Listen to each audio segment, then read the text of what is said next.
Assalamualaikum guys, ketemu lagi bareng kita tim Dongkel.Selang.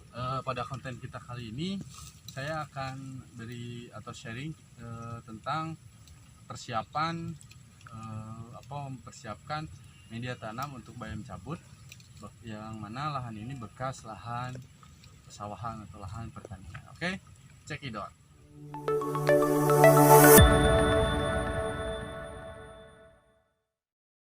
Ya teman-teman, pada konten kali ini kita akan melakukan sharing ya. Kita sharing lah, sedikit sharing, sedikit ya berbagi wawasan lah, walaupun saya juga bukan ahlinya ya. Tapi kita sharing aja di sini, kita sharing, nggak ada maksud apapun ya. Mudah-mudahan bermanfaat. Silahkan diambil yang positifnya, yang nggak baiknya jangan diambil ya. Nah, kita akan melakukan pengolahan lahan untuk media tanam bayam cabut, yang mana lahan ini tadinya bekas lahan persawahan. Seperti teman-teman lihat, ini kita sulap jadi lahan bayam ya, di mana sekitar itu ini semua lahan pertanian, dan ini pun tadinya lahan padi ya, untuk yang biasa dipakai sawah. Cuman sudah 3 bulan ini kita proses untuk kita coba untuk penanaman bayam, sayuran bayam cabut, dan alhamdulillah cukup bagus.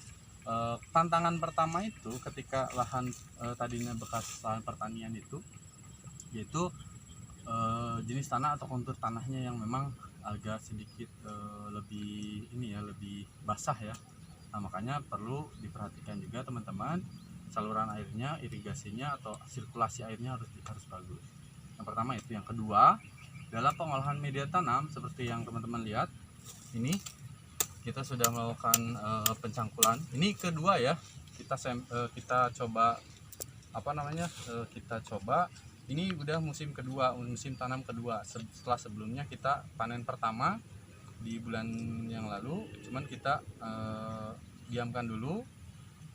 Lalu ini rencananya besok atau lusa kita akan melakukan penanaman bibit bayam cabut yang kedua. Nah, ini sebelumnya kita udah olah juga. Ini udah jadi agak bagus ya, udah agak gembur, cuman memang masih belum maksimal, masih kayak ini, masih belum ideal lah untuk bayam. Tapi nggak apa-apa teman-teman, jangan takut mencoba. Nah, ini kiat-kiat yang pertama, tetap saya pakai kotoran hewan ya, kotoran kambing. Nah, ini kotoran kambing yang memang sudah lama ya, yang sudah berapa bulan saya olah, yang saya coba kumpulkan, kita olah. Ini udah aman, udah insya Allah bagus untuk tanaman bayam. Cuman mungkin diperhatikan aja kadarnya ya, jangan terlalu banyak juga gitu. Nah, untuk ukuran bedengan sendiri ini sekitar kurang lebih 8-9 meter. Biasanya untuk kotoran kambingnya, untuk bedengan panjang 8 atau 9 meter, kemudian lebarnya kita ada di sekitar 120 cm ya, 1,2 meter sampai 1,5.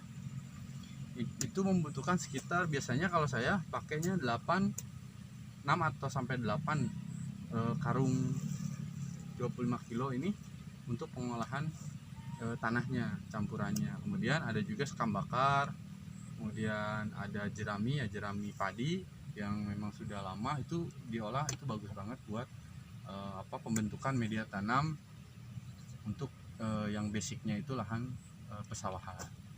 Nah, itu teman-teman. Jadi kalau untuk ukuran sendiri sebenarnya bisa disesuaikan aja, tergantung panjang bedengannya dan lebarnya seukuran seperti apa. Nah, untuk kotoran hewannya kemudian ada jerami. Nah, ini di dalam musim pertama saya udah coba olah dengan kotoran kambing, kemudian jerami padi yang udah hancur ya, udah busuk, yang udah lama.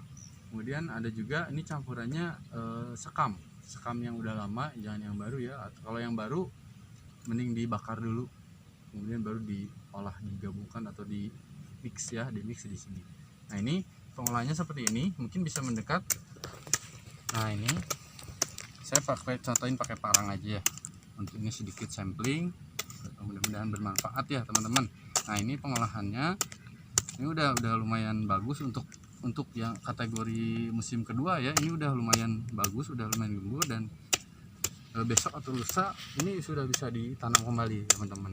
Nah ini, nah pengolahannya.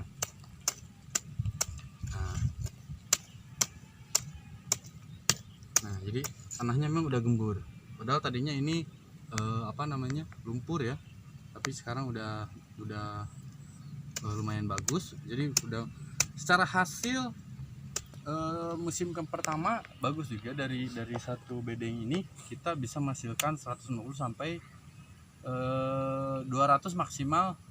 Kemarin itu dapat di kisaran 180 ikat ya, untuk ukuran standar di wilayah saya itu dapat 180 ikat bayam.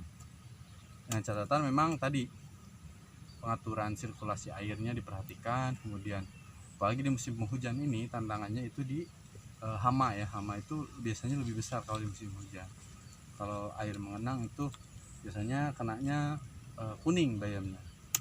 Nah kemudian untuk hama ulat, hama yang lainnya juga. Nah oh iya, catatan juga kalau di lahan persawahan seperti ini harus diperhatikan juga hama belalang.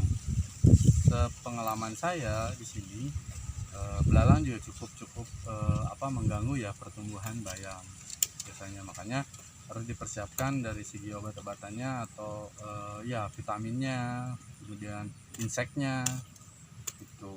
Nah untuk pengolahan media sendiri, kalau memang kita hanya bisa kita bisa maksimalkan sebenarnya potensi yang ada di lingkungan kita. Ada kandang kambing, kemudian ada jerami padi. Kebetulan di sini banyak ya kalau panen, jadi saya ambil, saya olah, dijadikan di mix ya sama tanah untuk media tanam bayam ini, dan hasilnya bagus sekali teman-teman. Jadi jangan sepelekan benda-benda yang ada di sekitar kita, bisa dimanfaatkan dari kotoran ayam, kambing atau sapi bisa juga. Nah, biasanya di sini karena memang kebanyakannya kotoran kambing, saya pakai kotoran kambing, kemudian jerami dan sekam bakar atau sekam yang udah lama ya, udah agak membusuk, itu bagus sekali buat media tanam ya. Ya itu mungkin teman-teman sedikit sharing dari saya terkait pengolahan lahan media tanam untuk bayam cabut yang memang basicnya dari lahan pertanian atau lahan padi ya, tadinya lahan sawah. Mudah-mudahan bermanfaat. Kalau ada yang positifnya silakan diambil, yang negatifnya mohon jangan ditiru. Ini semata-mata hanya sharing. Mudah-mudahan ada manfaatnya buat teman-teman yang pemula, yang memang akan memulai atau yang sudah mulai usaha di bidang sayuran, khususnya sayuran bayam. Oke teman-teman, itu aja untuk konten kita kali ini. Terima kasih, mohon maaf apabila ada kesalahan. Tetap semangat, jaya terus petani sayuran. Salam sejahtera.